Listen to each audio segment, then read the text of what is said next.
I wonder what you have missed most this summer of lockdown. Maybe a couple of weeks in a hotter climate.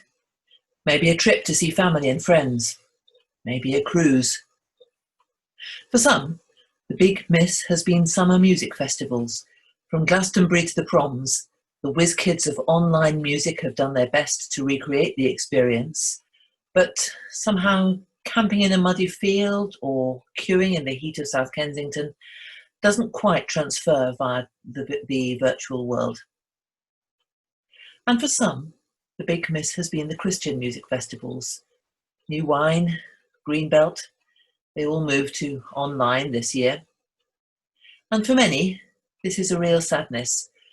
The routine of faithful attendance at church, week in, week out, is balanced by the occasional event with the wow factor, being part of a huge group of like-minded people, creating church in new ways.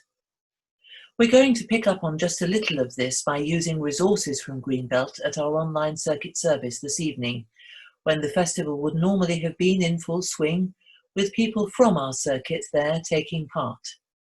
I hope this little taster might encourage some people to think about going in person next year.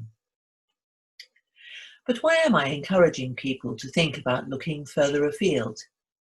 Is our homegrown worship not good enough? Well, it's true to say that the big festivals make use of experts who know a lot more about shaping online worship than we do. And there are all sorts of creative ways of worshipping which give us ideas to borrow, adapt, pinch for our own worship over the coming year. New hymns, imaginative new ways of praying, new ways of enabling children and young people to spearhead worship. All this is fertile ground for our own imagination as the year goes on. But for me, the heart of the question goes deeper than this. I want to ask, what church do I belong to? What church do you belong to?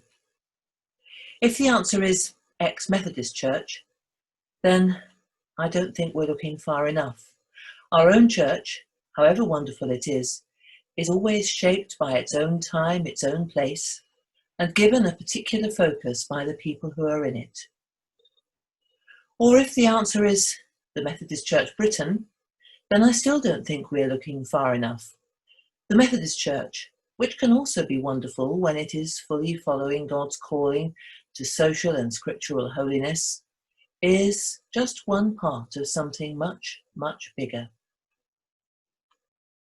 We belong to Christ's Church, which spreads across the world and stretches across the centuries.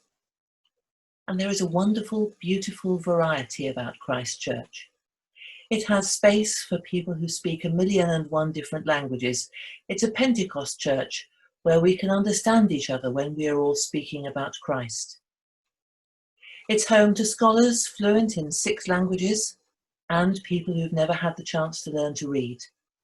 People who are driven in limousines and people who go everywhere by foot. For a long time, the church set the norm for what being human looked like. Now, it's beginning to learn to be an inclusive space where many different ways of being human can flourish and where compassion and love can take shape in all sorts of relationships. To be part of a huge Christian festival is to be reminded that there are many ways of being God's children, many ways of following God. And for me, it means so much to be part of something where this diversity is welcomed and honoured, because this is what I think the kingdom of heaven looks like. This week, our prayer comes from Christian Aid. Loving God, in Jesus you offer life to the world and love to all its people. When we see life only for ourselves, forgive us. Help us to hear your transforming love speaking to us of respect, dignity, and worth, telling us that we are loved and that we are to love one another. In the knowledge of this love, Work through us to bring your justice to the world. In the power of the Holy Spirit. Amen.